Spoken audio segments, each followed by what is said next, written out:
Gut, ja, ich möchte euch herzlich begrüßen. Wir fangen jetzt einfach mal auf Deutsch an und gucken, wie weit wir kommen damit und wer sich noch alles hier mit einloggt in unserem Call.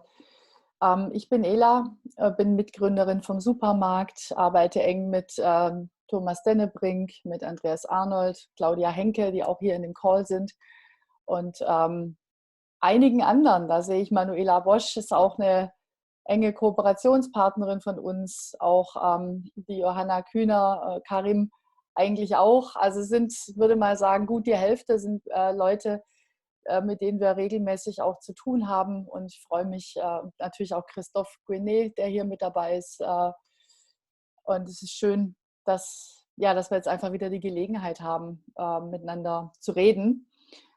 Und ich würde einfach sagen, wir machen so eine ganz kurze Vorstellungsrunde. Wirklich kurz, einfach nur euren Namen und vielleicht euer Projekt.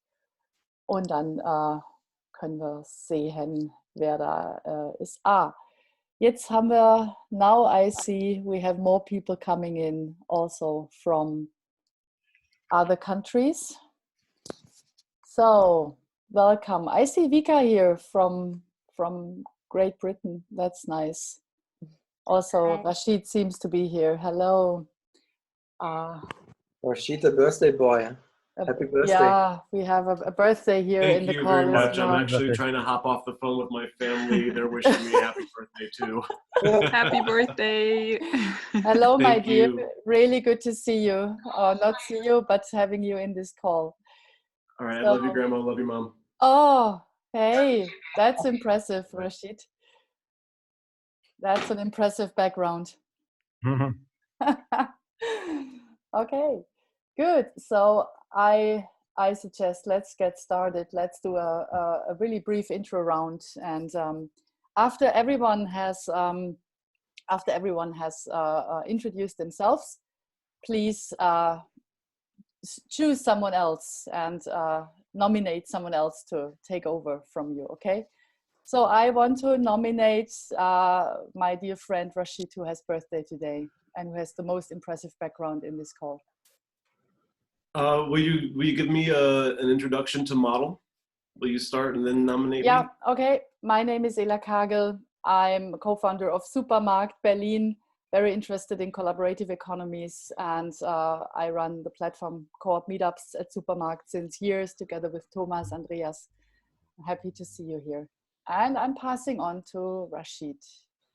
All right, thank you so much for that. So I'm Rashid Oyeli, and I am currently in the process of starting my PhD at UDK and the Weizenbaum Institute here in Berlin, which is an institute that's exploring the connection between society and technology and the exploration of the networked society. And I'm really interested in platform co-ops and how cooperative innovation and democratic workplaces can play a role in transitioning towards the world that we'd like to see.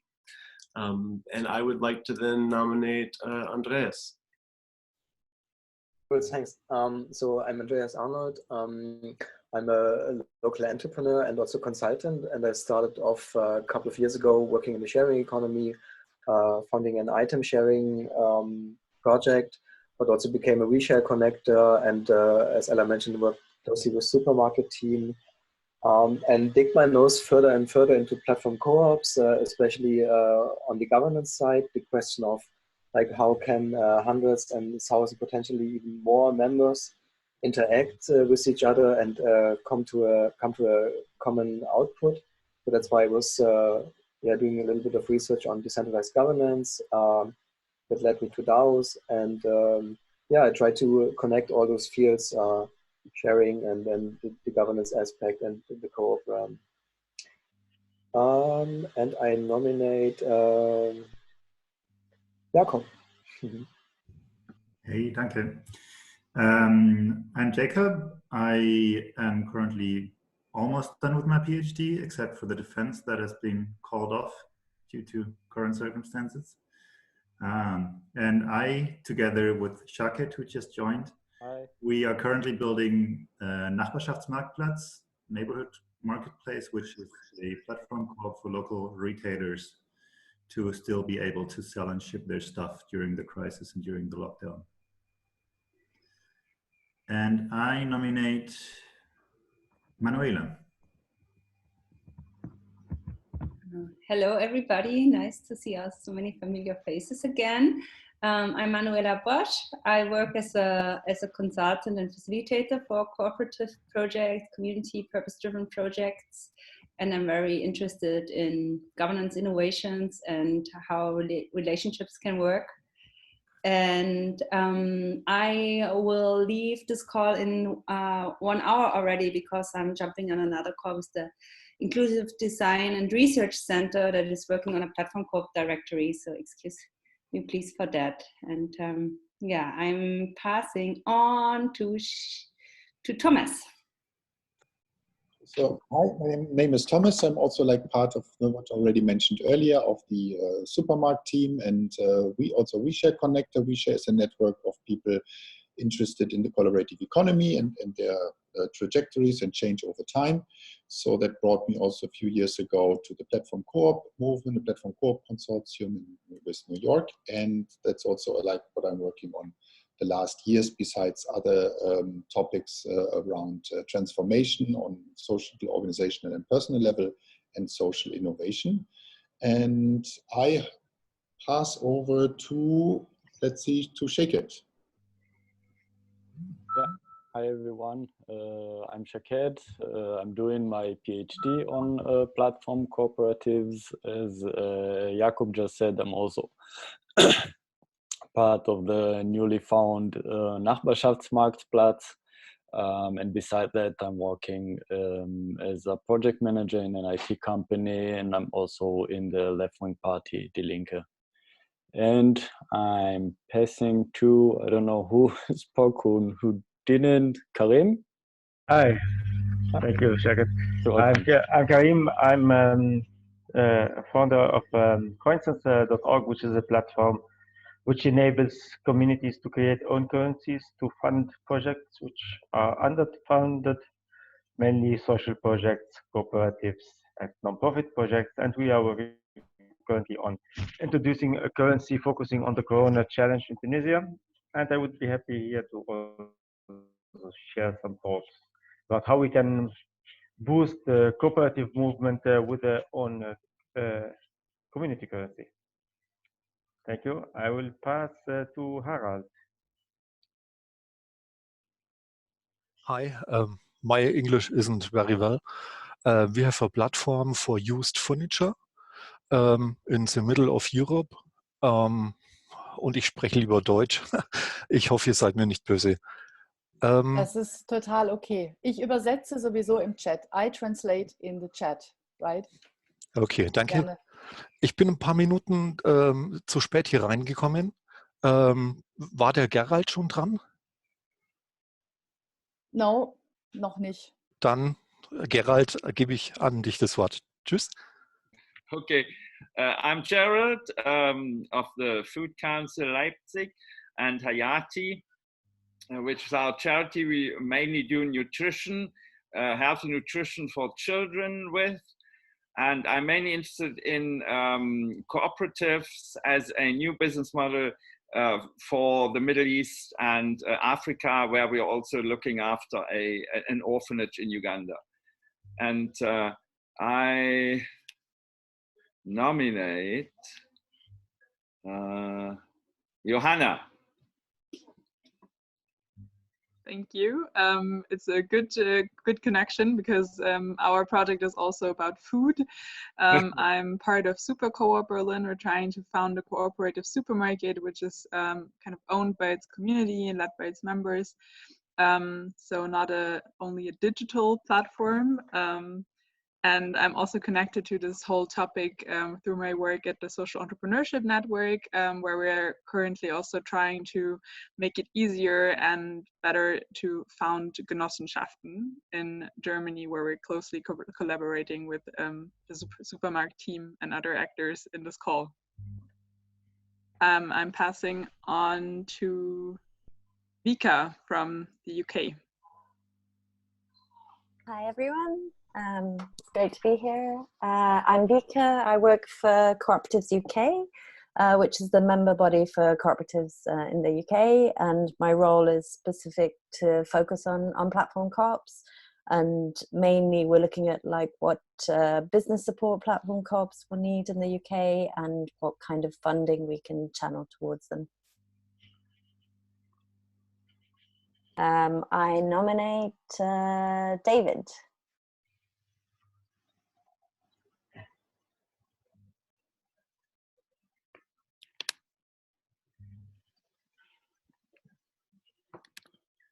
David oder David?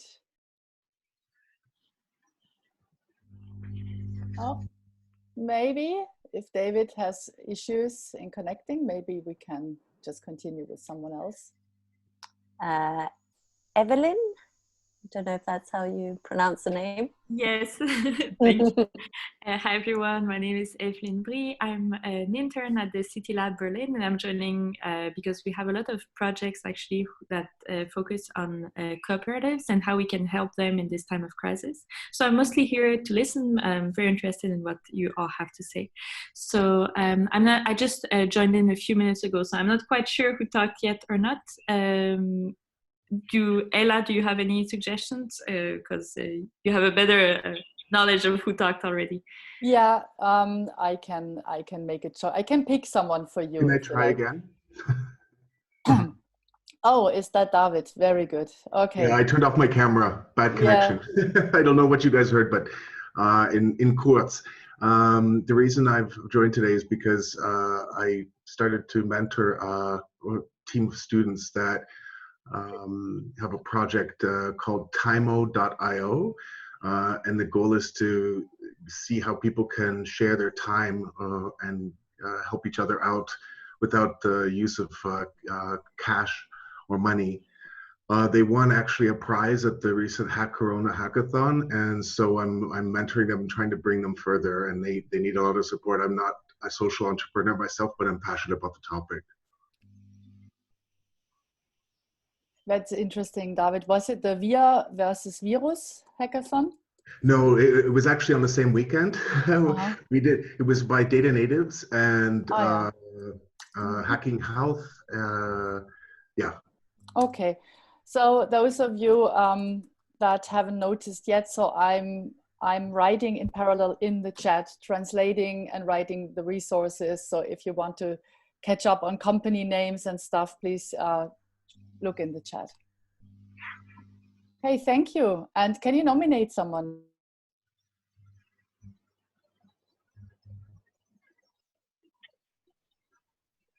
If yeah, not, sorry. Patrick, has Patrick spoken? No, he hasn't. Hi, Pat. Yeah, hi. Long time no talk. My name's Pat. I founded my own lab here in Berlin. We're a blockchain-based lab, and we are basically working on cybernetics problems. So we're kind of evaluating organizational and institutional and market structures, and how we can combine them as blockchain modules to create effectively new institutions. We just finished building a cooperative on the blockchain. It's a cooperative in Finland, and so we're working to migrate them to their new system. But we have some ideas on different fundraising modules that we could develop. And really, I'm just here to understand from a design perspective how cooperatives do their fundraising, so that we could begin to create a greater specification of these types of needs for cooperatives.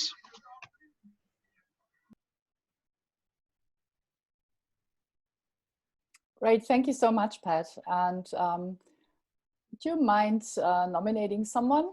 I actually just came in the chat, so okay. I think I'll leave that to you. No worries. So I'll, what about Stefan? Hi. Stefan here, hello. Hello. So I'm Stefan. I'm the founder of an online art and design platform by the name Salon.io. And I want to transform it into a platform business. Yeah. Okay, thanks. So who can be next? What about? Okay, then I next. I'm FG. I'm Frank from Stuttgart. Okay. I did my PhD 20 years ago, and my side project is about ride sharing. We won a prize with it already. It's called Mitfahren BW. BW is Baden-Württemberg, and it's actually about a digital data commons. And I'm interested in founding some nonprofit around it. And I'm very much interested in the funding topics that we'll hopefully talk about today. Great, thank you.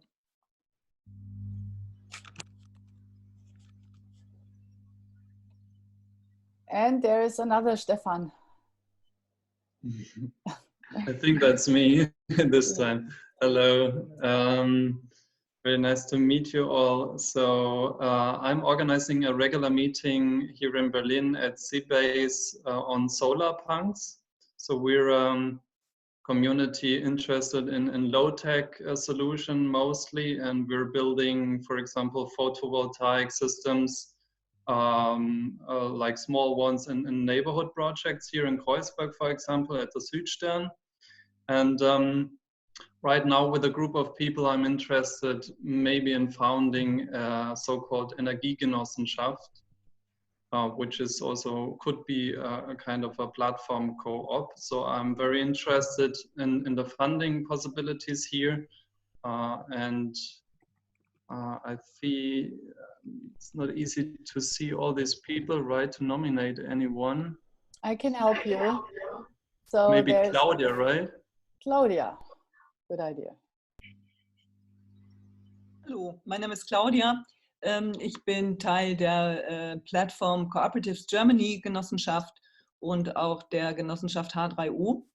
Und wir initiieren mit H3U soziale Innovationen im genossenschaftlichen Kontext.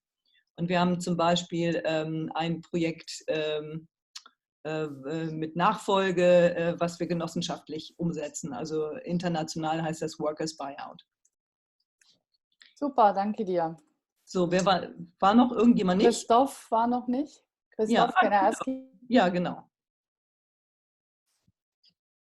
Okay, hello everybody. I hope you can hear me. So Christoph from the Unite Cooperative. We are an economic self-help cooperative, mainly focused on financial services. At this stage, it's mostly microfinance, but other financial services have been developed.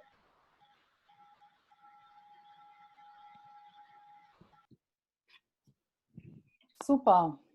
So thanks a lot. I hope we have everybody, so at least we have an idea who is in the call. We are 20 people now, and it seems that we are, we have people from all different backgrounds, which is really interesting. We have people working in neighborhood initiatives, so let's say maybe more with a focus on local projects, but also others that that work maybe on the bigger scheme, also technology-wise, with relation to blockchain projects. So Pat is here, but also Karim is working with CoinSense on a blockchain project.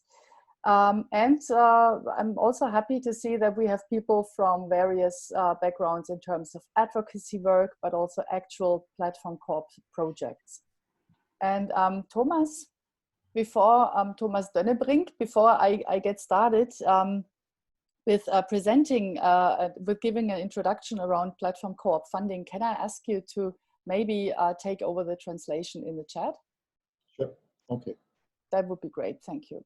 And so, maybe, and maybe I can also add, I'm taking notes in a Google Doc aside. I will also post the link. If you want anything not in this document, just erase it. Or if you want to add something, you're also very welcome to add. So if you want to put some contact data or some other information, you are very welcome also. No? So I will confidentially share everything. So, and then please, no, because for example, what I did, I just copied from the chat into this document, but if there's anything you don't want to have in there, please just delete it under your name or add something, no, which you want other people to know also, because it's also helps here, this also for collaboration and maybe resources. So here's the link, have a look, and then please add accordingly. Thank you. The translation now. Okay, lovely. Thank you so much. Yeah, as you can see, we try to do our best to include both languages as good as we can. So everybody is welcome to speak in their own language. Also wir versuchen zwischen beiden Sprachen hin und her zu switchen. Jeder spricht so wie er oder sie mag und wir übersetzen im Chat. So this, we had one of the last real events we could host at Supermarkt was an evening around funding strategies for platform co-ops. And we realized that there's a huge interest on that topic. And back then, it was 2 months ago, we have created a document, like collectively. And I'm also pasting the link in the chat now. It's a Google Doc, and it's a document that you are all welcome to check and take a look at. It's a collection of resources around finances and funding possibilities. It's far from being complete, but it's a good start. So there are a lot of people that have access to that document, and you can check it. But we'll get to that a little bit later, because first of all, the structure for this call is I will give a brief introduction into what makes funding for cooperatives different from funding for startups or classic enterprises. There are, of course, differences. And I just want to get a shared understanding with everyone of what makes funding for a cooperative so special, and what is it that we should bear in mind. And then after that, we will invite Karim with his project CoinSense, which is it's a community currency, community fundraising project on the blockchain. And he has been working on it since years. He's been iterating it, and he has a real case in Tunisia. And we are all super excited to hear a little bit more about that, because this is really about peer-to-peer fundraising as one of the options. And then we will also talk with Shaket and Jacob about the Nachbarschaftsatlas, or the, I'm sorry, it's a neighborhood project. Yeah. I'm sorry, yeah, the Nachbarschaftsmarktplatz, meaning a neighborhood marketplace, which is an actual project that started here in Berlin as a response to the Corona situation. And then we will look into the document I just posted, and we will repost it later, no worries. We will look at these different sections of funding, and we'll hear from other people's experiences. So that's what we have in mind for today. I hope that's okay for everybody. And I just wanna start with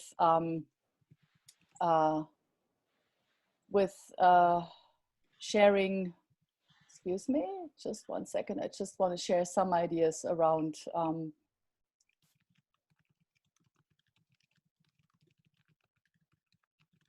here we go. Just want to share some ideas around funding for platform co-ops. So can you all see my desktop? Yeah. Can you see my desktop? Yes. Okay. Okay, great. Very good. So first of all, let's quickly talk about why cooperatives. I think this is something that brings us together here, and it's just really important to bear that in mind. It's because cooperative, I mean, we are founding cooperatives because we're simply not, we don't really see that as a classic investment vehicle in the first place, but we want to address certain things. And one of the things that we definitely want to address is wealth inequality. So we all know that there's, I mean, that is basically, it's a huge issue right now. And also during the Corona crisis, it's become even more clear as it was probably before. So this is one of the things that leads people to, to found a cooperative, to just make sure that what is being, the money that's being created, that this is going to be distributed in a more equal way. This is one of the reasons. then there are more reasons for founding a cooperative. And just to remember for ourselves what that is. One is unlocking ownership, and that means that those that normally have no chance to or no access to own anything at all, be it a house, be it access to food, whatever, have the chance to be put in a place where they can actually co-own something together, which makes a great difference in a personal life situation. And then it's about creating access. So traditionally, cooperatives have been founded for creating access to housing and food, financial services. And that's interesting because we have people here in this call and they are actually addressing all these sectors, right? So that's the classic, it's one of the classic reasons. And also on a more macroeconomic level, I think what cooperatives can do is building a more independent and resilient and a fair economy.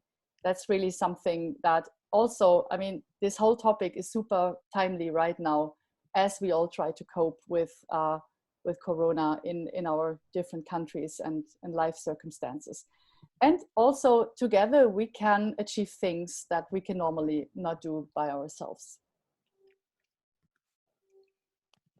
Oops, what's happening? Sorry. Okay, so here we go. So what are actually the chances for cooperative, and that also touches down, of course, on funding, is that we can have more stakeholders around the board table. It's not just, you know, the people with the best reputation or the wealthiest or the most powerful ones, but it can be, I mean, it's really upon the founders to set up a most diverse and interesting board. Cooperatives can share the profits more broadly and contribute to a reversal involved in inequality. This was the first slide I was referring to. And then there's also the other side, and that's actually the consumers, and that's the people that, you know, this touches down on people's choices of where they want to buy and want to do their shopping. And that is that there's a growing number of people who wants to rather buy from a cooperatively owned business simply because, you know, it makes them feel better and they have the feeling that with their money, they contribute to something better and not just feeding into the same, you know, into those that already have the power and the money and everything. So, but also from the workers' side is that there's a considerable number of people that would rather prefer to work for an employee-owned business than for any other form of enterprise. So that's basically how cooperatives work. That's basically the overview in 3 different sentences, and that's shared ownership, shared equity, and democratic control. And it seems that many of us want that, but I guess there are a lot of people here in the call that know how difficult it also is to actually get there. And the more we look into funding, the more we also touch down on those complexities. One thing I think is a central component in every cooperative. There's the one member, one vote principle. This is basically what constitutes a cooperative, and this is our starting points. And that also means that we are establishing equal rights among members, regardless of the amount of the capital participation in the cooperative. Here in Germany, for instance, you can buy, you know, not only one co-op share, but you can buy 20 or 30. Depends on what the bylaws say. But this doesn't give you more voting rights. So, and I think this is that's really important to understand. And also a cooperative are mainly striving for the promotion of the members. And that means there is the goal to create a common good that does not only serve 1 or 2 or a specific number of people, but each and every member. And this is also something to bear in mind when we talk about financing. And also the statutory auditing association, at least here in Germany, is a control body that looks into how cooperatives work, whether they are actually really promoting the interest of each and every member, whether they are actually really using the funds for what they are claiming to use it. So there's a control instrument for that as well. And I think, and this is also what we are going to talk about soon, and that is the, you know, the chance that a cooperative can provide in terms of, there's a higher degree of participation and co-determination compared to other forms of enterprises. So that means there is a higher chance that we can really raise funds in a peer-to-peer way, crowd-based investments and so forth. So, and this is basically, I guess, the most important thing. What cooperatives are not a classic investment vehicle. So there is no short-term return on invest. And I think this is really important to bear in mind, that originally established as a form of solidarity, solidarity and self-help.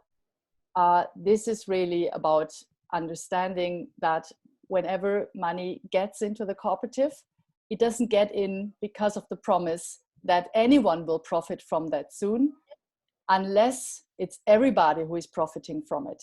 But it doesn't hold the promise for a single stakeholder to have a great return in the end. That is not, it's not what a co-op promises, at least in a classic sense. So that's, and that's exactly it, that any forms of investment that are directed towards short-term return on invest are not really suitable for cooperatives, because as I said before, I mean, that's the long history of cooperatives. That's also what we try to avoid with a one member, one vote rule, that it's really about the common interest. So that means, and this is the last thing I'm going to say, and then I'm done with my intro.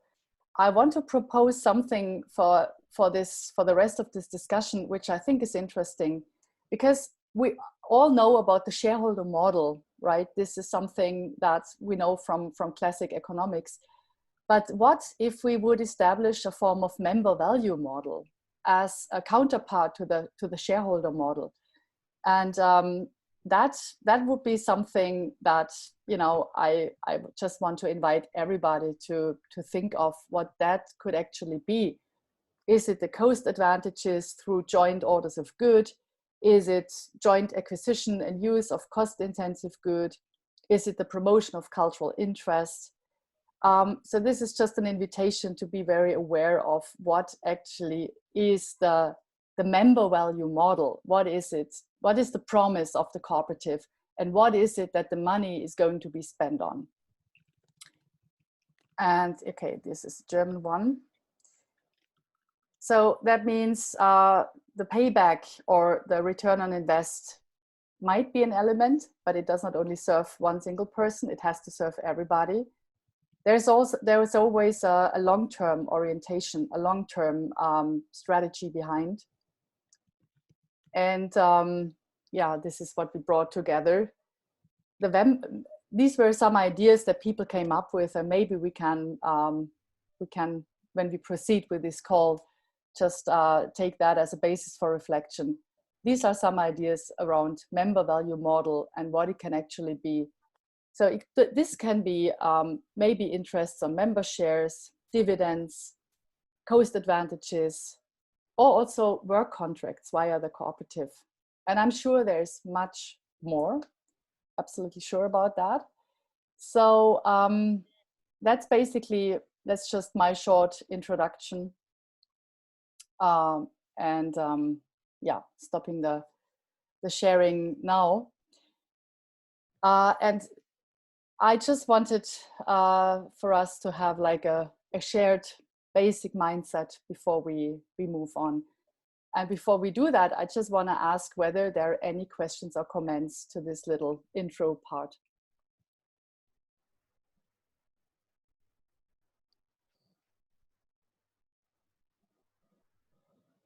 Maybe unclarities, doubts, whatever. All welcome.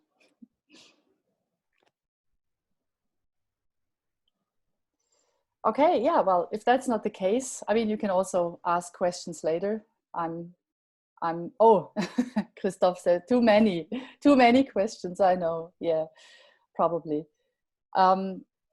Yeah, also, I think, you know, like this talk we are doing today, there aren't many of these talks around funding or investment strategies for cooperatives. So I really think we are at the very beginning here in trying to grapple with the different forms of how we can raise funds together and what is legally possible.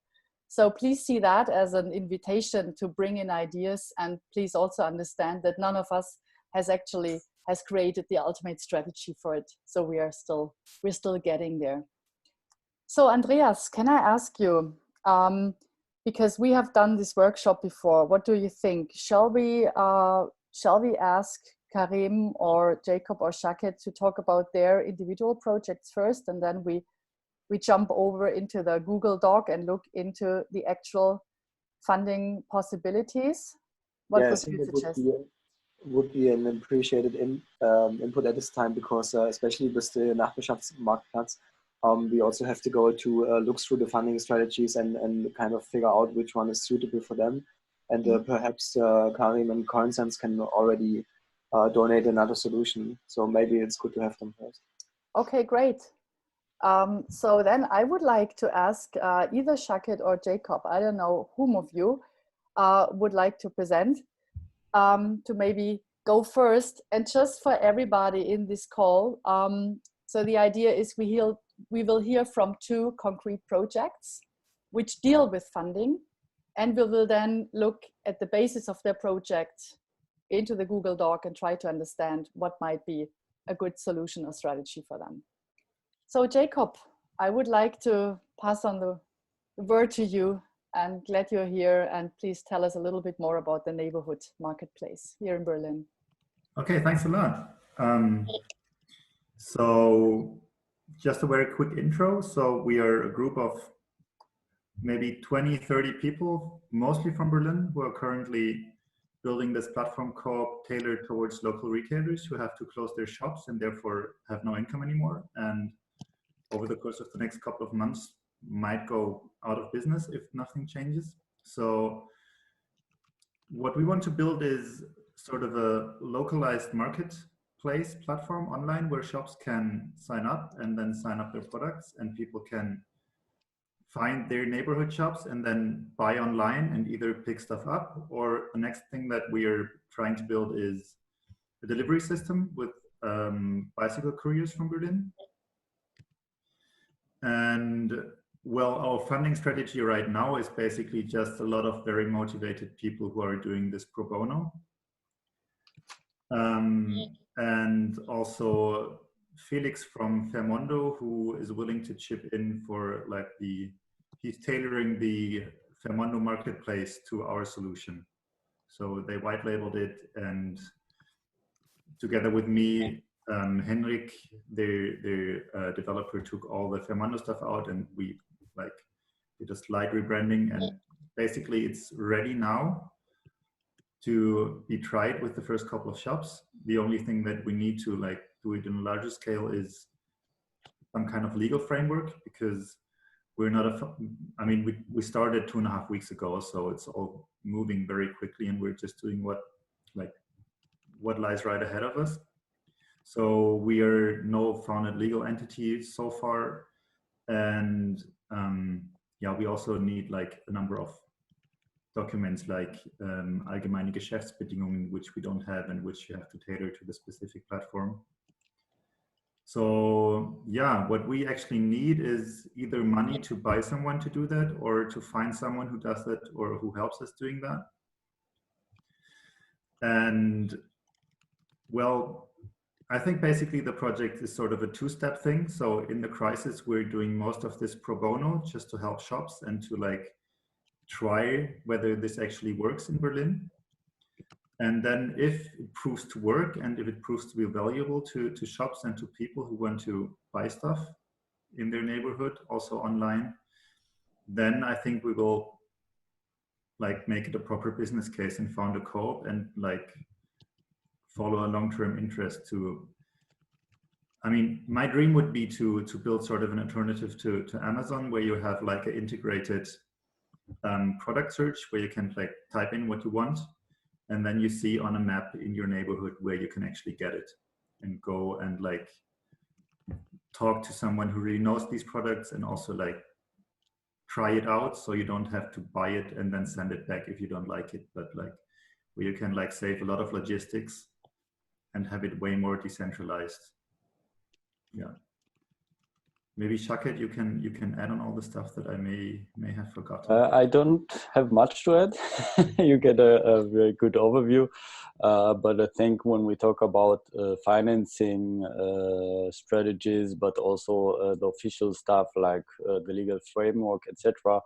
As Jakob said, the first step is what we're doing now. It's during this time of crisis, and a lot of that is voluntarily.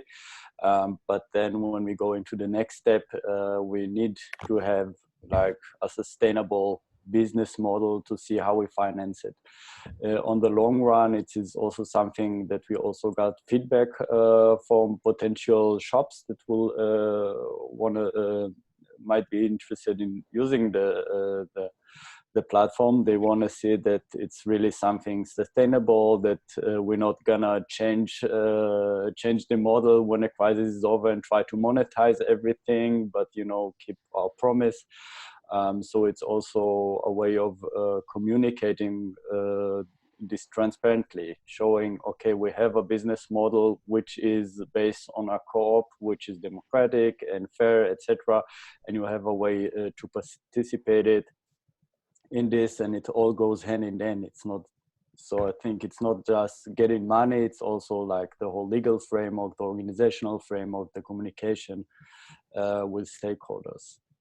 And Shaket, can I ask you, I would just like to come back to this notion of community value model, because you just said, okay, you have been working on a business model, but here am I as a potential member. What is my community value model? Well, I said we need a business model. I didn't say we're working on it yet. Okay.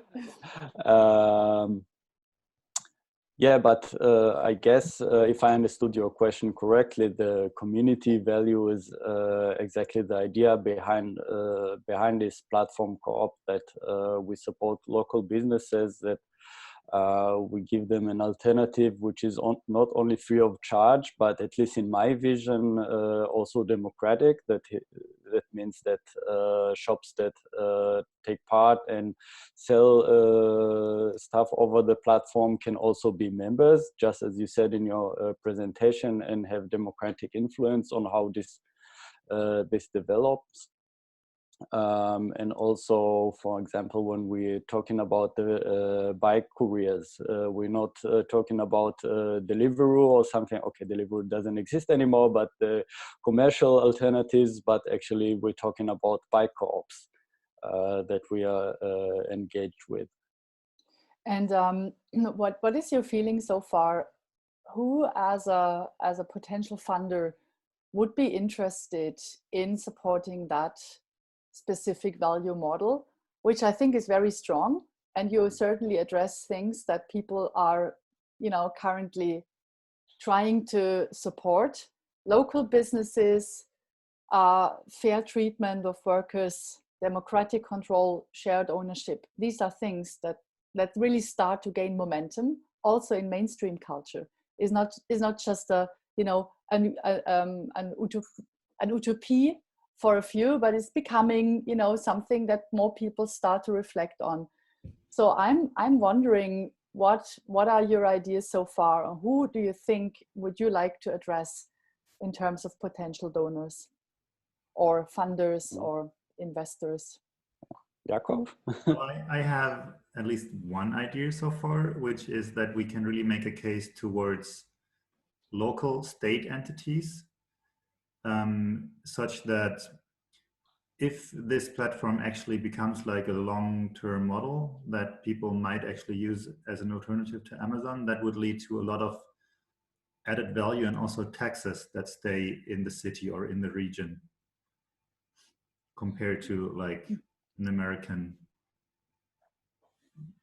That's really interesting. So what you are referring to is basically a multi-stakeholder model, which is not just from the entrepreneur's perspective and the client's perspective, but which also involves the state as an additional body. Is that right?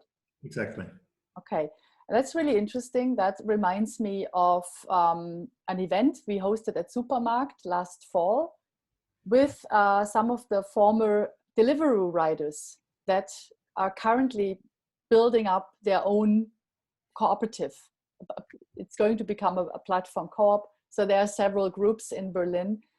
And we always had the feeling this can only happen if the local authorities also want that. If basically everybody wants a local food delivery system, not only the entrepreneurs, the founders, and not only the potential clients, but also the people that organize traffic in Berlin, the local authorities, the restaurants.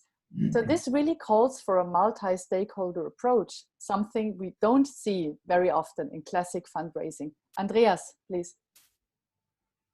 Yeah, you're right. It's really calling for a multi-stakeholder model where the administration or even the states are involved as well. And I wanted to also share some outcomes from my first sharing economy project. That was a B2C model, because we gave access to items of daily use, the drill, the projector, and so on. We are a network of the 24/7 bottle shops, here in Berlin, to give people a really convenient access. But on the other hand, we were working with Bosch and other producers to incentivize them for a circular business model. And having learned from this rather commercial approach, we figured out it's actually not possible to run it sustainable, because there are the Amazons and the MediaMarkts and all those big players who have like at least millions of cash, and they are louder to be heard, and there's no chance for a small startup and probably neither for a co-op to run after them. It's similar to what Felix from Vermondo is also saying, after having received a couple of hundred thousands of euros from crowdfunding. They can never compete with those big players. And on the other hand, when we look to the peer-to-peer side, then like many of us know Leiladen from Nikolai, for example, or different peer-to-peer sharing platforms like Verleihen, for example. They also don't really strive because well, they also don't get hurt, and they have some problems with matching supply and demand. But nevertheless, my point is, none of the two systems work, and they kind of need the support from the administration and governments. If you, for example, are if you are likely to achieve a bigger goal from the city's perspective, for example, like traffic, sustainable living, everything that makes the city more livable, that should be taken as a common approach, and also subsidized, like the utilities, like electricity, gas, and water used to be in the early days when cities formed.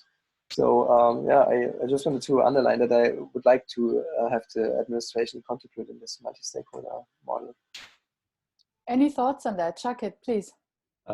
Yeah, I actually completely agree. You might recall that last week on our call, when we talked about the subject for this one and about finance strategies, this is exactly what I said I would be interested in, to see like how you can broaden the scope, because support doesn't end with financial stuff, but also a lot of other logistics and legal, etc., etc.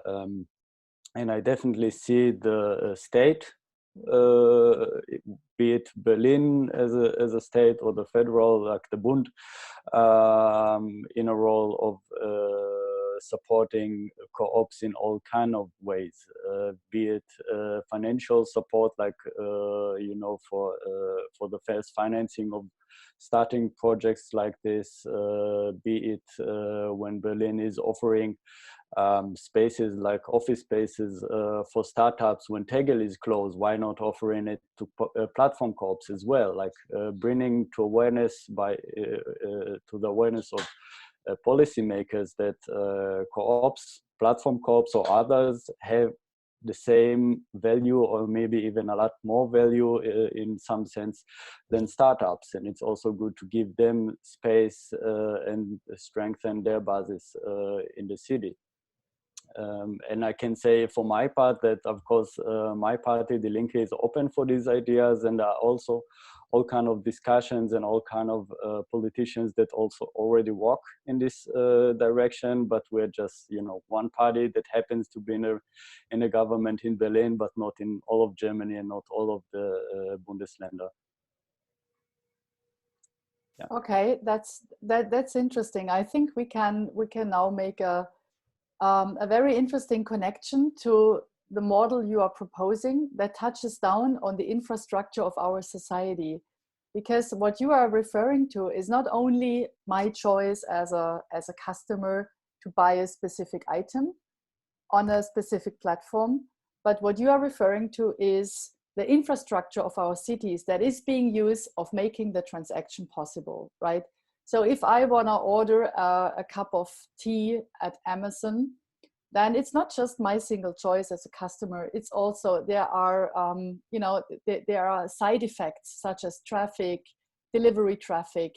There are, you know, there are side effects as, yeah, the treatments of workers, etc., etc. So what you are calling for is to take into account all those externalities when we talk about finances and funding, because that addresses basically everybody. The same is with Airbnb, for instance, because they have a huge impact on the rent market in Berlin, but also any other cities all over the world. So I think this is very interesting. We wouldn't have had that conversation 10 years ago because there was no reason for it, right? So this is a very interesting and novel conversation. And, you know, I just want to, once again, taking that back to the member value model, it's interesting if you say, okay, we need to create a kind of fundraising that we haven't had yet, which is more of a multi-stakeholder fundraising model, then we also need to address such a value model for everybody involved. And I think this is a very complicated exercise. There is no blueprint to it. This is a work that needs to be done. And I think it's really exciting. And what I would like to propose now, coming from your project, I think we have an idea of what you're striving at. We have an idea of the complexities you are facing.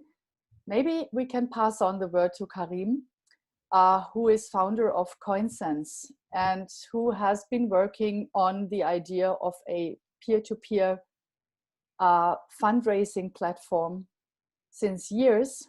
We also had events together at Supermarkt. And Karim, I'm super happy you are here. And please give us an idea of CoinSense and what it can do, because I think then we can have a more informed and concrete discussion later on. Thank you very much, Ella. Thank you for giving me the chance to present it and other chances before. And do you see my slides? Yes. Okay, so so the goal of CoinSense was several years ago how to enable communities to better collaborate and contribute to social innovation and collectively solve common challenges. And we know all there's the missing of funding for nonprofit projects and also for social entrepreneurs and cooperatives because they are not attractive for investors, especially if they don't want to be profit maximizing. So we came to this thought that communities should create their own currencies, and luckily the blockchain came 2014. So when you talk about currencies, it's not new. And so mainly currencies or transactions were on the blockchain or can enable collective decision making, which is a very basic thing to build cooperatives. How to deal with funds if people have common funds, what to do with. And cooperatives are based on collective decisions. How to, and using coins, you can mobilize different resources and increase the engagement. You can work in an open way, and you can share the value which is created by a community. It can be created by multiple stakeholders, of course. And of course, you can reward the contribution and share ownership. So what we are doing is that I will show you how an example how I believe that if we want to move ahead with the cooperative movement, what we should do. I think we all feel like belonging to a certain community. We want to support the platform cooperative movement, but somehow we don't know sometimes how to contribute. So there are multiple projects which need the support. So it's hard, sometimes my slides jump. So there are, for example, there are different projects here, and there are multiple people who want to contribute with products, with services, with time, with money, with whatever they have. So what we propose is that we issue a currency. So the platform which we made enables all these functions, which I will present now. So as a community, we create our own currency and allocate it to projects. So mainly, if we know that we started in an iterative way, we know we have a community and this community is willing to contribute in the value of $10,000 first to projects. So we issue 10,000 coins allocated to the projects, which should become maybe cooperatives in the future. And the community gets these project coins as a proof of contribution to the project, because later it might be a fund in the different corps or something like this. And now what the project do with the coins, they can give it to those who contribute to these projects. So if you need a developer in the ecosystem, if you need if someone offers you a discount because you are a cooperative at working on social impact, all these guys get in the value of their contribution these coins. And of course, those who give money. I mean, for example, some of us who invested in Fernopoli and Fermundo some years ago, we were all not expecting getting money back or something like this. But imagine that this is proof of investment. At least we show that we have the same value of coins we have invested in a cooperative we believed in. We have it as a coin to prove our contribution. So it makes another incentive for people to contribute, because they say, okay, we are investing in an ecosystem and not in single projects. And now what people can do with the coins, they can distribute it to other contributors, because you might have a supermarket here, which cannot contribute to any of these projects because it is selling a product which no project needs, but this guy needed. And in this way, we enable a kind of peer-to-peer ecosystem, where even if I'm sitting in Cologne, I might not invest in a cooperative because I might not have money, but I can rent the apartment for 2 days if someone comes to Cologne, and he can stay and paying with the Coop coin. And this is the main thing we should really test. To really test, is there willing within the community to share value and resources? And of course, these coins, if the projects progress and you have a kind of network effect, of course you have more projects, more people, and of course these coins can be used to pay also within the ecosystem, because at a certain moment, if we create a cooperative to deliver food and it was funded by also partly by the community, then the community can use the coins to pay the service, or to pay part of the service. And we have the platform. It's really easy to start testing, and based on the activity, we can of course adapt the tool. It doesn't make sense to build the tools when nobody uses it. So people can put in the marketplace the resources they can offer, and they can collectively put projects and decide which project to be funded. And based on this, we can, of course, optimize the governance model, the blockchain, and all the stuff in the background. But first, we should show the utility for the people. And what we are now trying in Tunisia to do is to issue a specific coin to address the Corona challenge. So different projects should be funded by these coins to mobilize business also to accept the coins later as a discount unit. And in this way, for example, you have startups who contribute to the projects in the hackathons, and later they can use the coins to pay the operator, and the operator can use some to pay the supplier. And it's easier to ask a big corporate to give you a certain amount of discount rather than asking for money. And this is how you can mobilize people now to contribute, even based on the commitment of different stakeholders who say, but when this problem will be solved, you can come to me and I will give you something. And a lot of people sitting at home now, they cannot do anything. And they say, okay, but when I come back to my, and I'm able to work, I'm willing to accept a coin from those people who are fighting today the big challenge. And this creates a kind of new way to solve problems. That's from our side. We have a platform that 1,350 users, mainly now in Tunisia because we got funding from UNICEF Innovation Fund to break a pilot in Tunisia. But I am still highly motivated to drive something in Germany, maybe with social entrepreneurship or with different movements. But of course, I cannot concentrate on two things.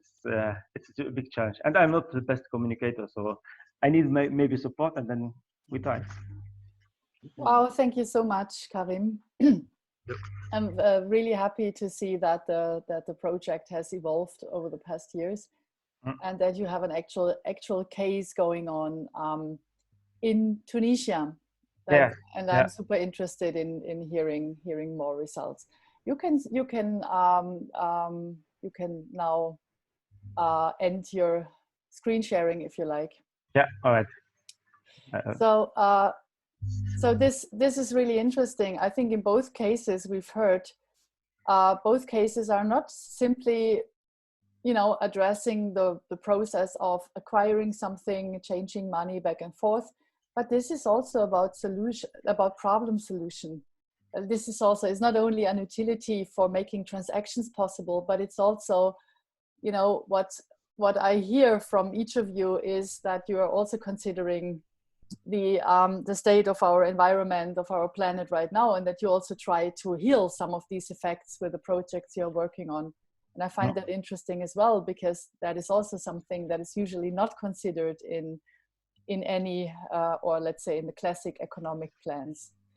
And I just want to give everybody the chance to ask questions to both Karim, but also Shaked and Jacob, to the neighborhood marketplace as a concrete project that is currently coming into existence in Berlin, and also to CoinSense as a potential platform of raising funds together and of solving problems together. So yeah, the floor is open for questions. Andreas, please. Yeah, I think the two projects can be quite complementary. And at the same time, I wonder how exactly CoinSense can be applied to support Nachbarschaftsmarktplatz, for example. And now just thinking out loud, and maybe you can add on this, would it be a starting point to say, like, all the people who are participating, who are supporting Nachbarschaftsmarktplatz right now in building it up and so, they would receive such a CoinSense token. And at the same time, we would require the marketplaces that will be listed on the platform to either accept a certain share of those coins, or I don't know, somehow to involve them with the token as well, so that we have a demand and the supply side of goods, so that there's actually some transaction going on, which could actually count as a funding for the people who are contributing time now. And as I know of, some have spent money already on their private accounts, so that they would be compensated a little bit for that. Is that a question for Karim? So actually towards the project that can go together. Yeah. Okay. Maybe if you allow, so I think, for example, if Nachbarschaftsmarktplatz is mobilizing a lot of people who are contributing now based on voluntarism, they can start issuing their own coin, which is Nachbarschafts coin, and all those who contribute, give them the coin, at least as a recognition. For sure, most of them don't expect any return of their voluntarism. But at least you start giving this as a clear thank you and proof of contribution, and you promise, if we become successful, and you will use it in the network, or you can sell it to other people who might use it to the network. And this is a way to mobilize a lot of contribution and they share the value which has been collectively created. And this is issued by Nachbarschaft. They don't need to use another coin. They don't have to buy it or nothing. Mm-hmm. And this is one way to move ahead, maybe. Shaked and Jacob, what do you think?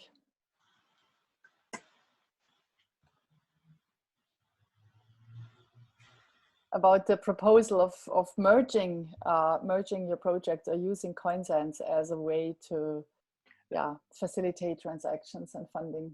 I wouldn't. Sorry, it's not about merging. Everybody, it's using the platform to mobilize their resources now, and of course, later if they want in their solution to make a token system, they have to do it completely separate from us with our support. We are welcome to support. It's not. Okay, sorry. No, it's good. Thanks for the clarification. Yeah. Still passing on the question to Jacob or Shakit. What do you think about that? Or what are your questions? Well, my own gut feeling is that I have just a lot of different things on my plate, and I don't have the mental capacity to wrap my head around how I could implement a token system with the shops. Actually, also, I'm rather concerned that a lot of these shops are doing like a first in terms of moving their business from offline to online, and there's a lot of like complexities involved around like legal stuff and customer support and Widerrufserklärung, etc. And I think that they could be overwhelmed if I also like introduce the concept of a coin and like an alternative currency system. Yeah, I fully agree. It's too early to start with this, but maybe if it solves the current challenge to mobilize now contributors or to mobilize a kind of crowdfunding, a collection of money to move this. This is, I think, the biggest hurdle at the moment to move the project ahead. And just it's about just giving the coins using our platform to these contributors. If it helps, of course, to collect more money or to mobilize more contributors, it makes sense. If not, you should not distract yourself with additional complexity because we know how complex it is already. Yeah, I think we have people here in the call that at least have a certain experience or idea around token engineering or token design. Maybe if there's a question or a comment, yeah, you're really welcome. Yeah, Pat. I'm happy to comment. Yeah. So one thing we're hacking at the lab currently is we're basically trying to take a German phantom shares model and apply it to a governance vehicle. So you could use, basically you're just using these tokens as an incentivization scheme. You're saying, here's some tokens, we're recognizing what you've done, and they represent some arbitrary value. The nice thing about the German phantom shares model is you can actually have it represent some sort of revenues or distribution, and it doesn't need to be included in the articles of association. So the majority shareholder can sign a contract assigning, basically creating these phantom shares or initializing them. So right now we're trying to hack that together with a little DAO contract that we spun up, so we can kind of merge this legal mechanism that has historically existed, with the smart contract in practice. Oh, that's interesting stuff. Thank you, Patrick. Very helpful information. Yeah. I was going to ask you though, are you familiar with Will Reddick's work in Kenya and how he's using an augmented bonding curve to basically collateralize and lever? Yeah. Yes. But at the moment we when you need to create liquidity between different communities, we will consider this, but we are not there in the stage yet. So, but of course they are doing a great work. We try to learn from them. As soon as we solve first the starting challenges of creating reciprocity and getting the partners and communities together who can create a circular value. Yeah, totally. But bootstrapping the supply and the demand and the money velocity in economic terms, that's very difficult to initialize. Great, thanks for that comment. I think Karim is... And welcome anytime, Patrick, to contact me. Oh yeah, of course. I mean, that's also why we are keeping track of these calls and why Thomas is writing the documentation. We'll post a link later so that people really have the chance to get in touch.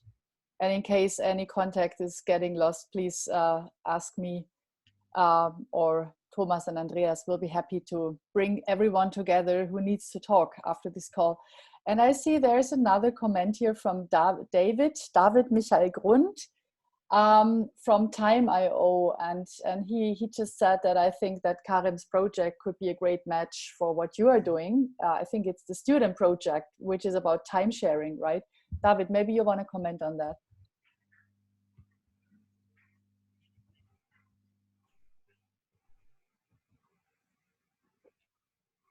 On mute, David.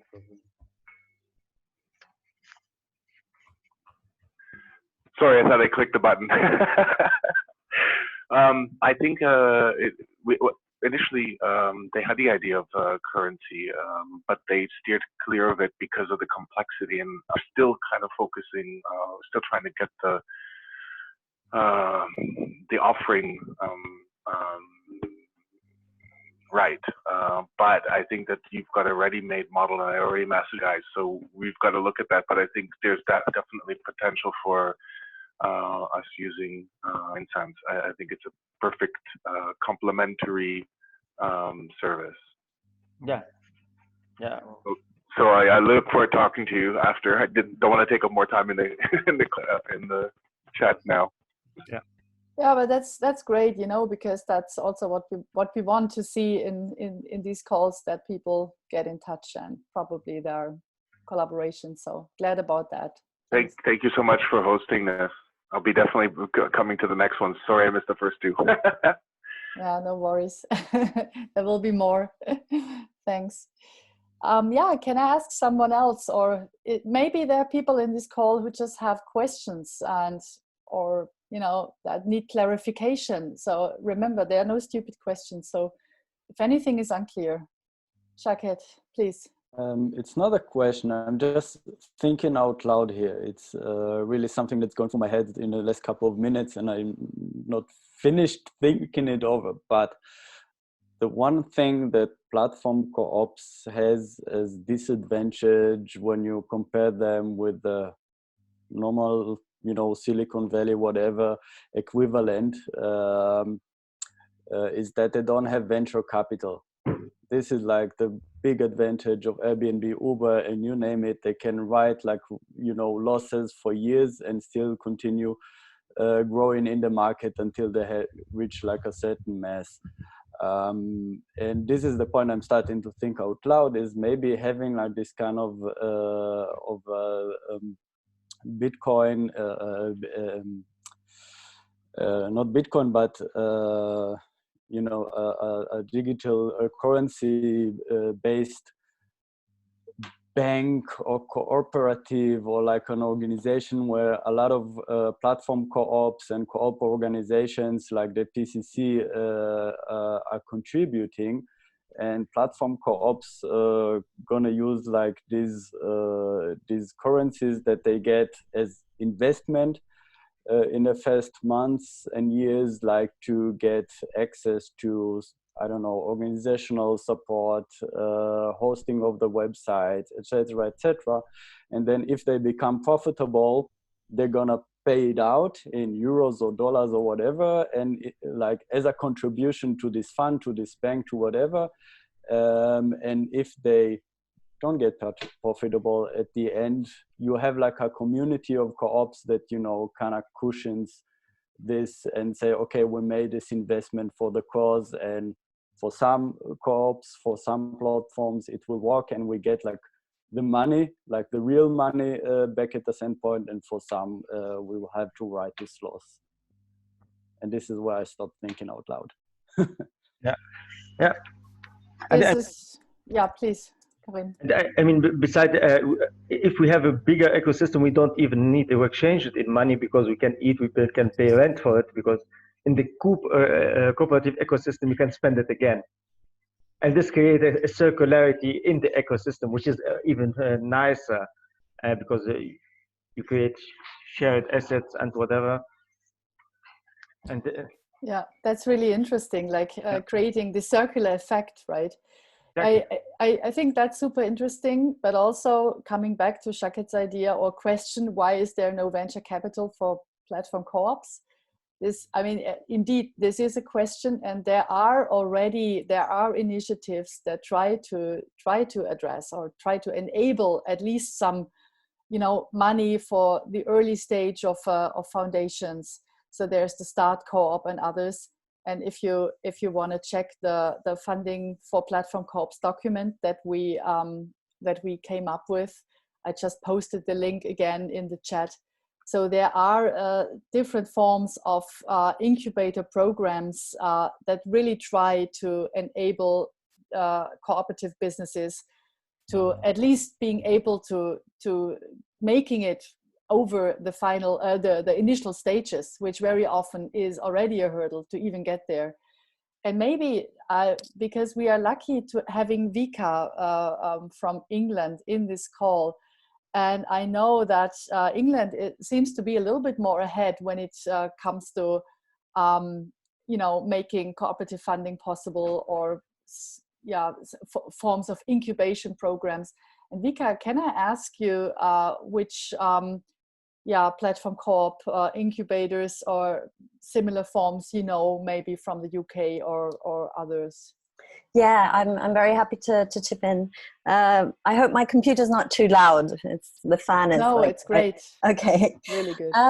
Yeah, I just wanted to share a bit of the learnings that we're gathering at the moment in the UK.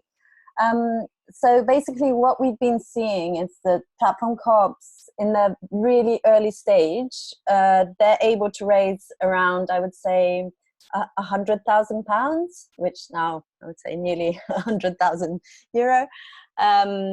through accessing grants. So they really leverage their social mission and therefore go out to grant funders that would normally support charities or social projects, and they're able to get initial funding to sort of work out their governance structure, their business plan, and so on. We then have like a series of accelerator programs that are supporting tech for good in the UK. So there's one, we ran one 2 years ago that was specific to platform co-ops, and we're planning to run more in the future, not this year, but hopefully from next year. Their other one is called Bethnal Green Ventures. Another one was run by Nesta, which is an innovation organization in the UK. But what we're also looking at is exactly that question of like, what is the next stage? Like if we can't attract venture capital, which obviously requires very high profits, what are the other options there? And in the UK, we have a very specific share fund, like a capital share model that cooperatives can use in the UK, which are called withdrawable shares. I think this is very specific to the UK, but it doesn't mean that it can't be sort of learned from and applied in different ways in other countries. And they're very specific in the sense that you can only gain interest from it. You can't, like cooperatives in the UK can't provide any dividends.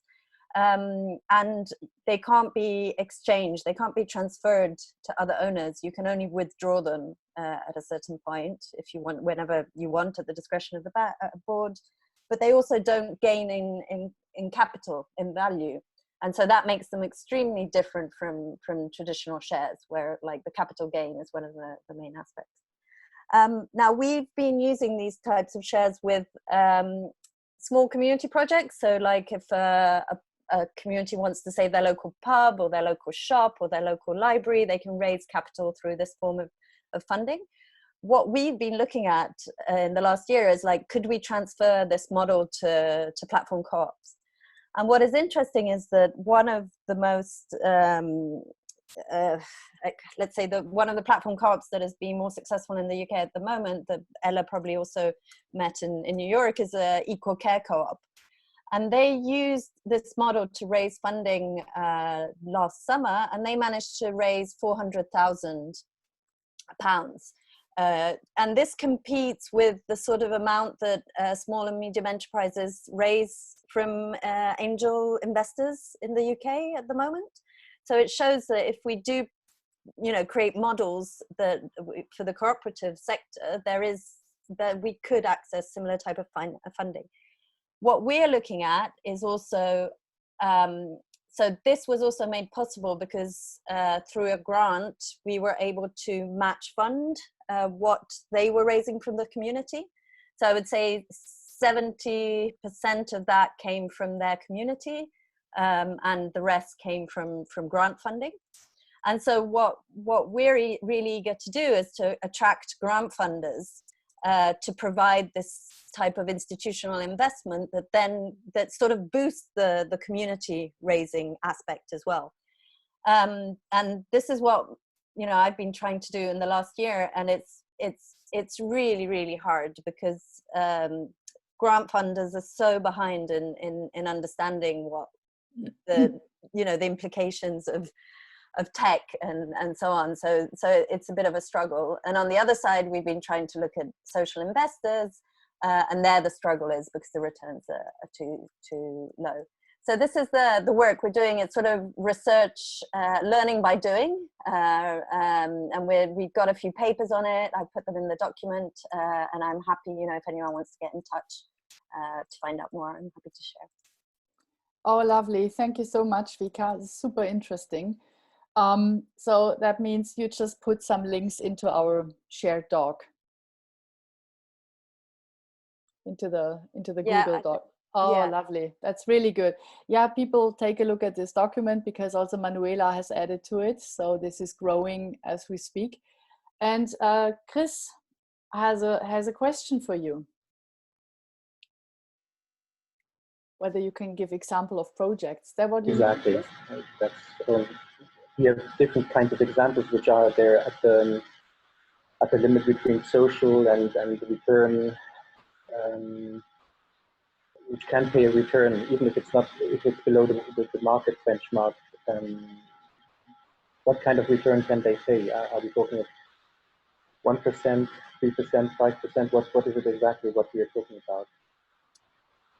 So in the case of Equal Care Co-op, it's 3% interest, but they only release it after the first 3 years. So you can put a limit. You can decide from when you start paying interest, and it remains at the discretion of the board if the company can afford to give that money. So it's more like it's a cap at 3% really, because it really depends how profitable the company is. And based on that, they'll give a share, let's say, of the profit in the form of interest up to 3%. Basically. And to look at it from the other side, what kind of benchmarks are social investors working with, like the big invest and things like that? Do you know that? Social investors, I would say, are looking between at least 7%. That's 7%. At least, yeah. Okay. Yeah. In spite of the market right now. Yeah, but I think that the conversations that I'm having, I think things are changing. There's a greater consciousness that the VC model is not working, and it's not working for the investors either.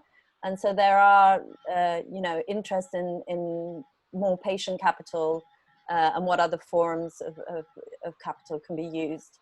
There's a whole stream that's coming from the US, which is revenue-based investment, which I also think is very interesting. And I think I haven't put my head to how the cooperative movement can use it, but I think it is quite interesting.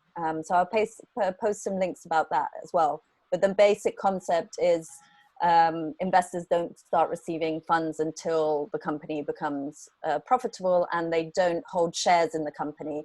They only hold a right to shares should the company decide to go to do a public offer. So it's somewhere in between a loan and a form of investment. But I'll put some links, and happy to have more in-depth conversations with anyone who's interested in this specific aspect. Yeah, that's really interesting. We don't have too many examples for that in Germany. But please, Christoph, go on. No, I just wanted to you're with Cooperatives UK. Did I get this right? Yeah, Cooperatives UK. Okay. Maybe it's only me, but there is always some background noise when you talk. Maybe it's the connection.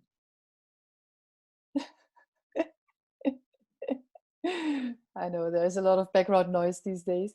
No, it's no problem. But yeah, Chris and everybody else, yes, Vika is from Cooperative UK, and I also placed the link of her organization in the chat. It's a uk.coop. So, any more questions?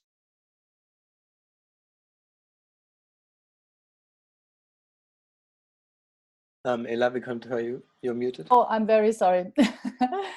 Yeah. I just wanted to ask whether Chris was asking whether it's still Ed Mayo in charge at Cooperatives UK. He's leaving us in July, but yes, for now he is still our Secretary General. Okay. But he's leaving us after 10 years, so big changes at Cooperatives UK. Oh wow, I can imagine. Yeah, so just for everybody who has followed the discussion so far. Oh, and here you can also, we can just place her email address in the chat if you want to get in touch with her.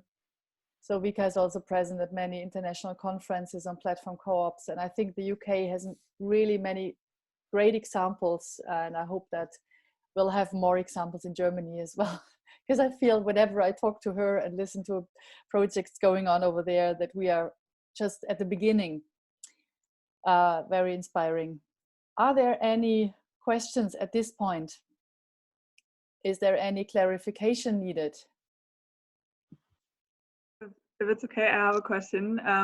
It's more about also like different kinds of funding we maybe need, because I see this one side of funding concrete projects like platform co-ops, other co-ops as a project, and you need to have like a good mechanism to raise funds for that, and then also the point of raising funds for the ecosystem of cooperatives. And I was wondering, whether there are any ideas in this chat about how to also do that, and whether maybe also community currencies or any other things can be a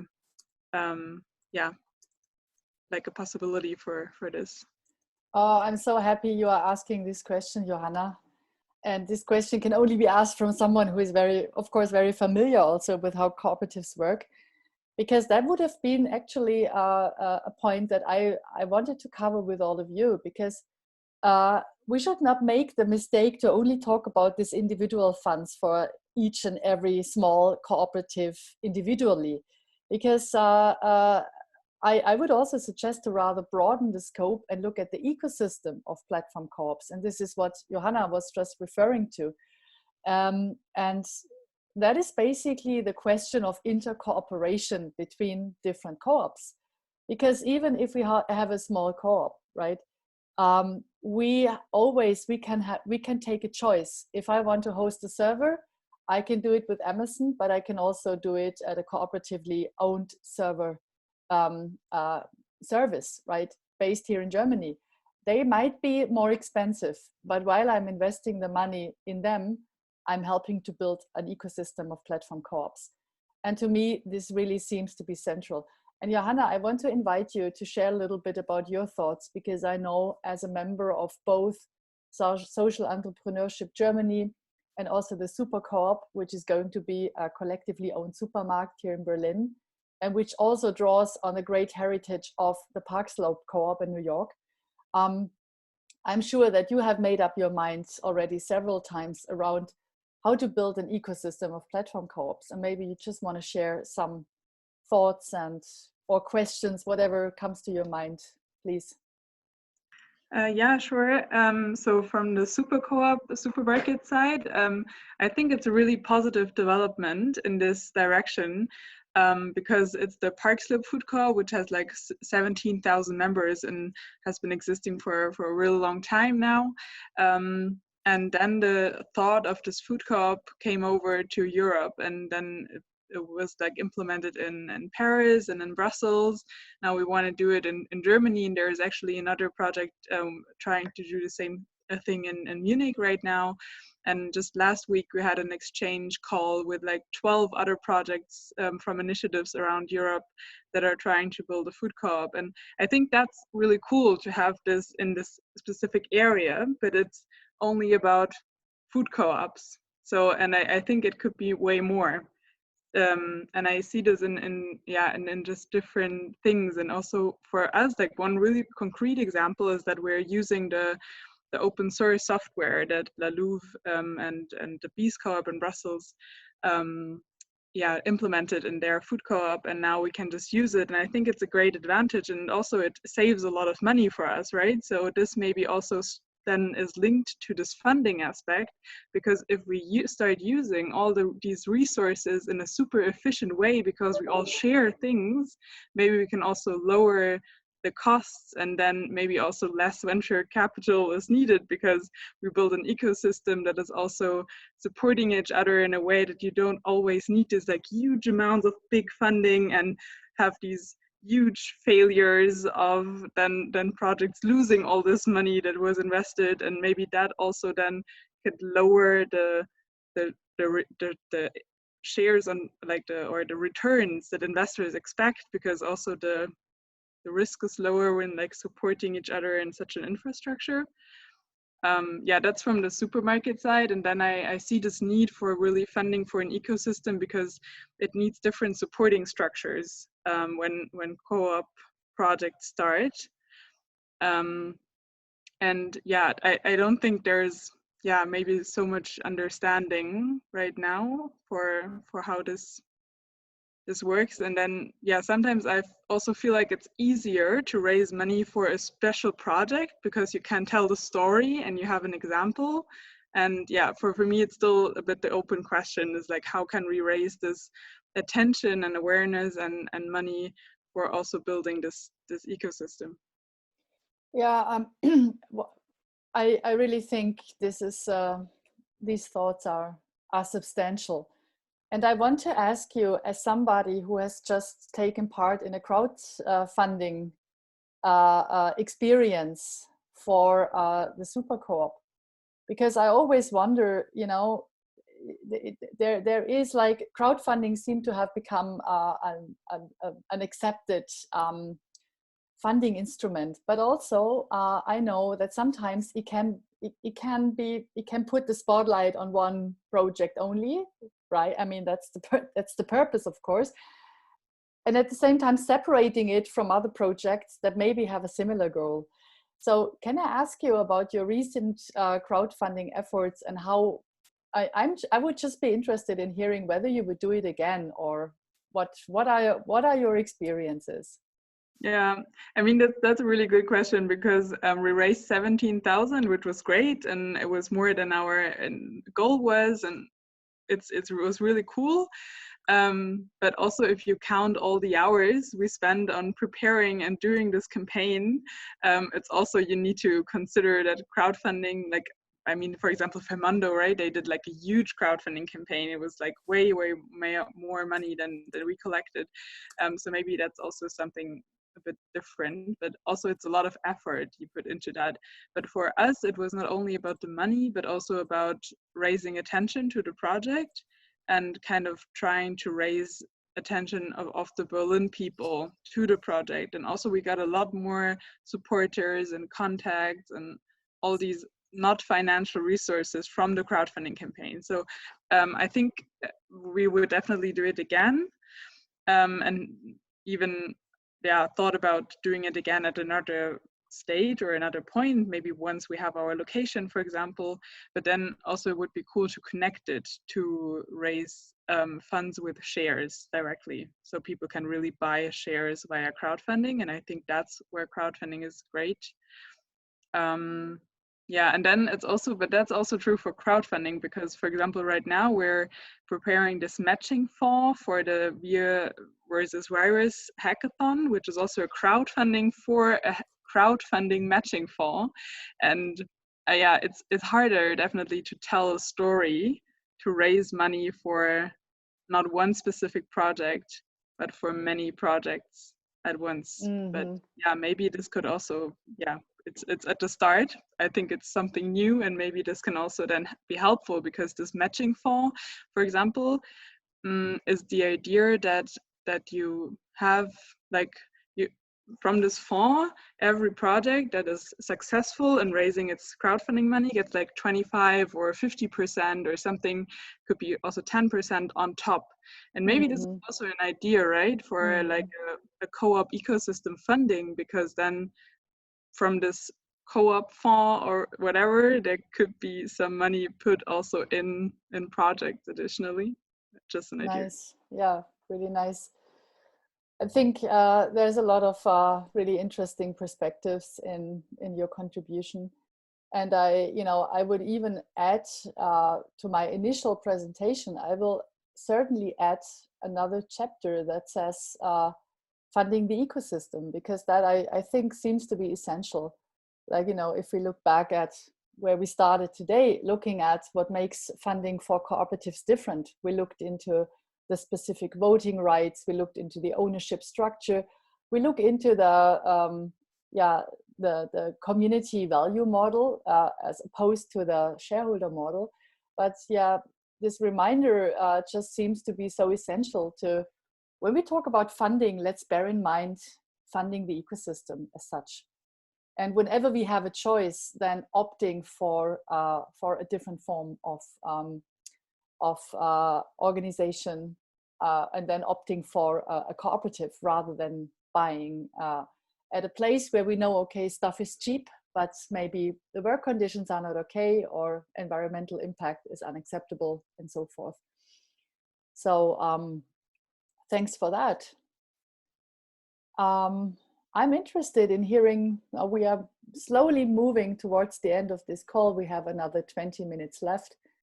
I suggest we do a small closing round in the end, but I would be really interested in hearing from people, what is it that you feel still needs to be talked about? Is there anything you feel we haven't addressed yet and you would like to bring up? Now is a good moment. Yeah, I wanted to take a swing at the last question, if you don't mind. Please. Funding this cooperative of cooperatives, almost in a sense. And I wanted to offer kind of a futurist perspective, because that's kind of the currency that I deal in. So wonderful. I want to revive, or not revive, but push the concept of data unions in a really tough way. Looking at data unions, we have this outflow of value from cooperatives in terms of data usage and data production, and it's essentially given away for free. And if you can get a data union together of 15,000 people, some of the models I've shown, you can earn like 6 million a year, or $200 per head. So this is actually a really good strategy to start to generate some funding internal to the cooperative. And the other thing I want to say here is, I really think VC is an inefficient model for funding. And I think it's inefficient not because it sends funding to the wrong places, we all know this, but also because it receives state subsidies. It receives funding from our tax dollars, which is then put in the wrong places. So we're kind of hit in the wrong place multiple times in our wallets. And I really truly believe the only way to create a cooperatives that can divert investment funding in a correct and strategic way is to take control of the money supply from the state. And you can do this through co-collateralization of the different shares of various cooperatives into perhaps a single registry of approved financial assets. And through this basket, you can then create a currency which can be targeted as cooperative investment. And this is something that we're tackling as a design challenge at Curve Labs. And it's something that we can envision for the future. Not only doing this, but also taking these data commodities and collateralizing them as well to generate this new currency and using it in a strategic way. So I think there's different ways to solve this that are coming together as we move forward into new technologies. And I'm looking forward to seeing how they emerge. Lovely. So please have an eye on Pat and what he does with Curve Labs. And I think this is what you bring up here, the idea of the data co-op, Datengenossenschaften in German, is super interesting, because I think it's one of the blind spots we are living with in our society, that we are providing data day by day while we are using all these digital services, but there's mostly a lack of awareness of how much this data actually costs, or how much value sits in the data we are sharing by using all these platforms. So then, just taking that and, allowing people to do what they're doing anyways on a daily basis, but getting paid for it, seems to be a really interesting model. And I know there are a number of data co-ops emerging these days, and I just want to ask into the round whether there's anybody who knows a little bit about current data co-ops and how they operate. I think Salus is one in Switzerland, but maybe Andreas, you have an idea, or any ideas and knowledge around data co-ops? Not really. I mean, I can look up an email I received because there was supposed to be a conference on this topic in Berlin a couple of weeks or days ago, but I'm not so familiar with it yet. I mean, basically, I guess it would also require certain stakeholders from the ecosystem to participate in a solution that data co-op would actually enable, because like, what kind of data are we talking about? Probably talk about like the data collected by search engines, by the social networks, and I doubt that Google and Facebook and all those would like to donate their data to our co-op. So we would have, in the first place, the need for such new solutions. But yeah, I mean, there are probably a few players out there which try to copy those business models, as we know of Resonate doing, so to say, the Spotify as a co-op, or even Fermondo that's haunting Amazon. So if you map the ecosystem, there's potentially some data which could be sold to a certain degree to fund the ecosystem. Yeah, what I really like about where this call is moving towards in terms of content and ideas is that we are approaching more and more the obvious, right? And this is what I really like about this conversation here, because we are approaching, the fact that we have to see the larger ecosystem and not only the single co-op, because even if all the money would go into that co-op, what about all the others? And if this one single co-op probably will not survive if there's not a strong network around it to protect it, but also to partner with it. And another obvious thing, of course, is data. We never think about it, but it's everywhere. So I see a lot of initiatives emerging and forming around data, and about creating protocols and let's say, I really think this is about protocols, about creating protocols of how data can be used and under what conditions and how much it costs actually. I really think we are experiencing now the very beginning of commodifying data, not only in the way that we got used to it.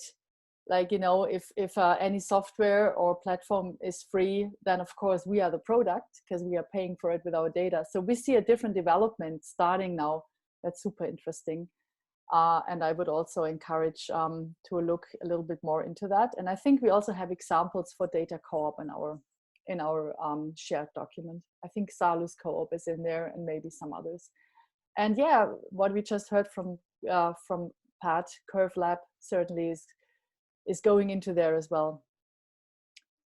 There's still a little bit space for questions. Do people have questions? I also just added one co-op which is called the Good Data co-op. I remember I presented it in New York 4 years ago as one of the examples. So I just looked it up, but looks like they are paused, or they have lost the battle, but not the war. So they are inactive right now. So I don't know what their plans are now.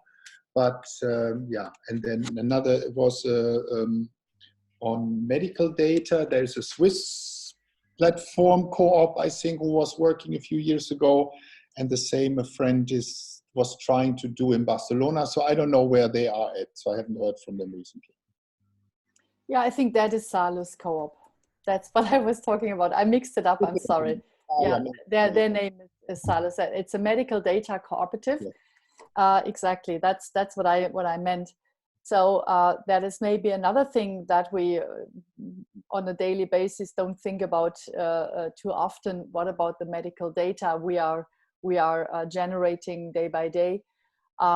That especially now in the Corona crisis might become super relevant for large-scale experiments and, you know, data visualizations and learnings that can be drawn from it. So I guess this is yet another field of, yeah, maybe even a potential funding.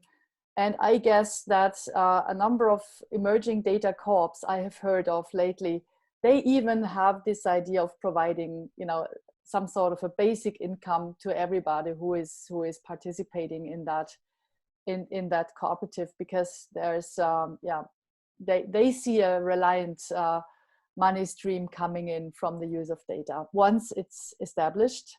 And I think that is probably the most important question: how to establish it and how to really make it happen on a large scale.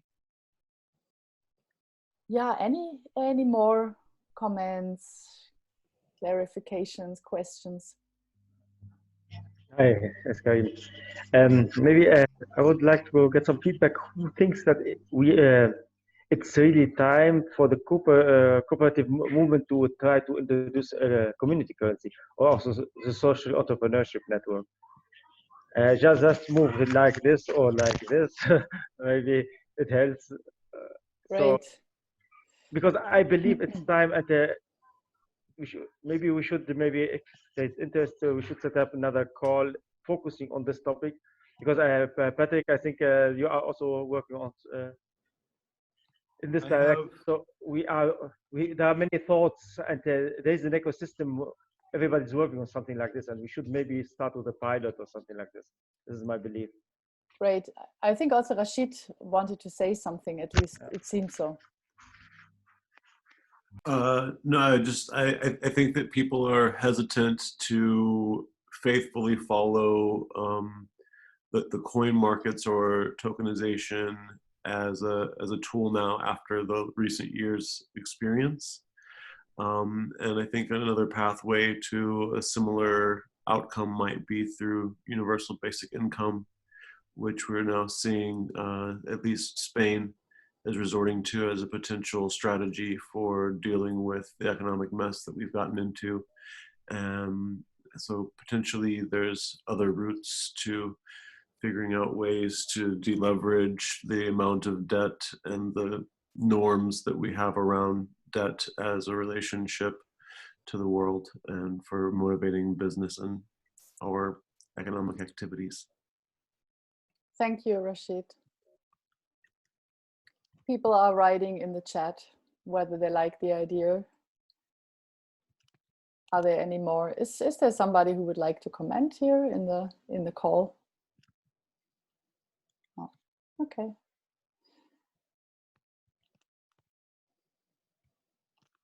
Oh yeah, Johanna is asking if anyone knows articles or has thoughts about the role of cooperatives during and beyond the crisis.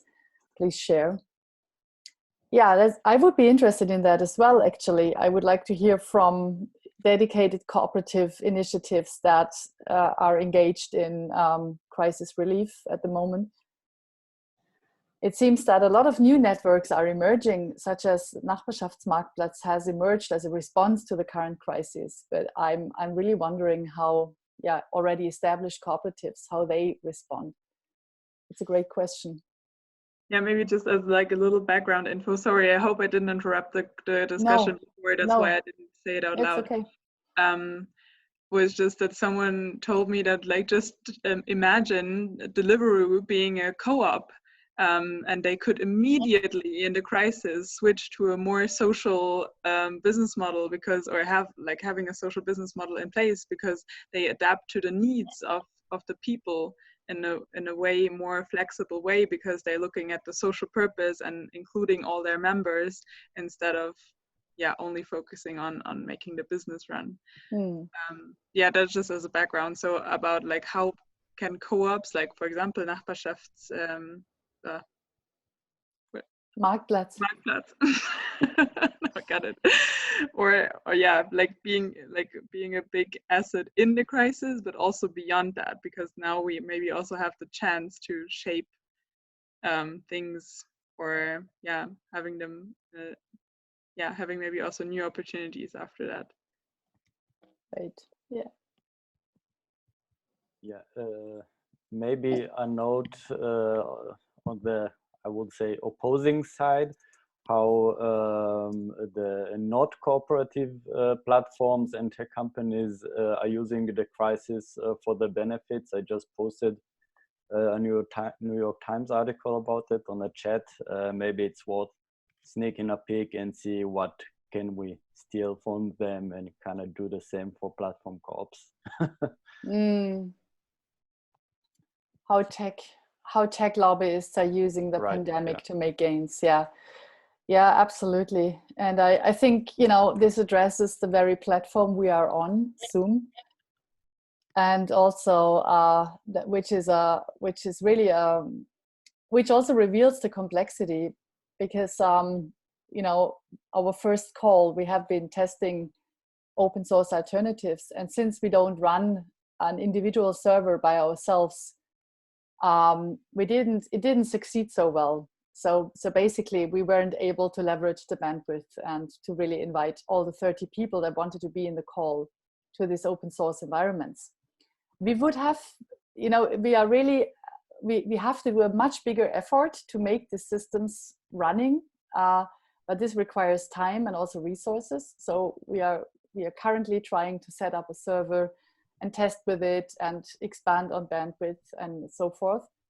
But then we have the choice of interrupting the series or using Zoom. And I have the feeling this goes for so many different technological decisions we have to take these days. Same, of course, with Google Docs. And I really agree. It's really one of the prime topics to work on right now. And I would definitely be interested in making a future call where we get a deeper understanding of what it actually takes to help making these cooperative platforms more successful. What does it take in terms of testing groups, in terms of resources to really, to at least help a few of them to be a real alternative? Because otherwise we only have very few places to go in the future. And these are not safe digital places. So thank you so much. We are now almost, our time is over almost. We have 5 minutes left. And I just want to make sure to leave some space for, comments or announcements. If there's anything that some of you would like to share in this group, maybe you have an event coming up, or maybe anything else you feel like sharing, you're welcome. Bitte, ja. Also ich liebe das Genossenschaftsmodell, aber wir haben es nicht geschafft, bei Gebrauchtmöbeln ein Konzept zu erstellen, wo wir Leute finden, die an dem Modell mitarbeiten. Also in unserem Bereich, also wir haben nichts, wir konnten nichts finden, um Leute mit einzubinden. Deswegen finde ich die anderen Projekte interessant. Aber wir machen das jetzt schon ein paar Jahre und ich denke nicht, dass unser Modell geeignet ist für eine Genossenschaft, obwohl wir es eigentlich fokussiert haben. Okay. Aber wenn es andere Ideen gibt, bin ich auch gespannt. Also gerade im Bereich gebrauchte Dinge weitergeben. Yeah. So okay. Harald is was just saying that he's in doubt whether his item sharing platform just translating on the chat, whether his item sharing platform is ideal to become a cooperative. But maybe, you know, I think you can act, also du kannst auf kooperativen Prinzipien was aufbauen, ohne eine Genossenschaft zu sein. You can act cooperatively, or you can act on cooperative principles without being a co-op. And I think that's also interesting, because there are projects here in this call that are not even a co-op yet, but they deal with cooperative principles day by day. And that makes them much more of a co-op than many co-ops I know that are legally constituted but don't behave cooperatively, at least here in Germany. So, yeah. Any more maybe feedback or questions, whatever.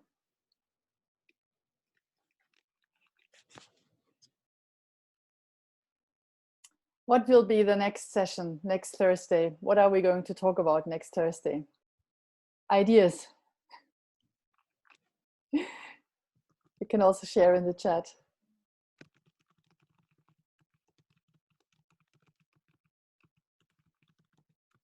If you don't have an idea, we come up with something. I mean, you already said that this progress of the last 3 calls is moving towards a more action-based call. So maybe it's really the time to think of something you can actually accomplish. Because I suppose it's a very good time. Many people have time during the day. Some receive some money or whatever, and it's needed anyway. So I would be really interested in talking about funding the ecosystem. I mean, today we touched upon like different approaches and really thought into the entire field. But how about like really like there were words like funding the co-op of the co-op. And then is there other good examples for ecosystem fundings? It's still not really clear to me. And I don't know, like, who else would be interested and who might be players who could support such a vision creation. I don't know, that would be such interesting. Okay, that's something. Also, people are adding here in the chat, there's an interest in how to hack the legal system around cooperatives. It's one of my favorite topics. I love it. It can be very boring, but also very exciting. And but also this depends very much on the nation states, on the jurisdictions we are living in, because there are so many different cooperative rules all over Europe, all over the world. But basically, it's a super interesting topic. And Johanna was proposing the digitalization of co-ops and maybe an acceleration of that due to Corona. And yeah, more question, how do we sustainably maintain the initial interest from people joining our various initiatives? Yeah. Okay, so there, I see. Okay, so guys, this gives us food for thoughts. What are we going to do next time? Thank you so much. I think we, in the small round, we will just come up with something, but we always try to have people's inspirations in mind. We really hope to see you again next Thursday. And I also hope that you will have some nice, maybe hopefully not too isolating Easter holidays, but then again, isolating is better right now. Yeah, so thank you so much for being in the call, and happy Easter, and see you again, hopefully next time, next Thursday. Thank you so much for organizing. Thank you. Bye-bye. Thank you. Bye. Thank you, Ella. Thank you all. Thank you all. Thank you very much. Happy birthday, Rashid. Celebrate the day. Happy birthday. Bye.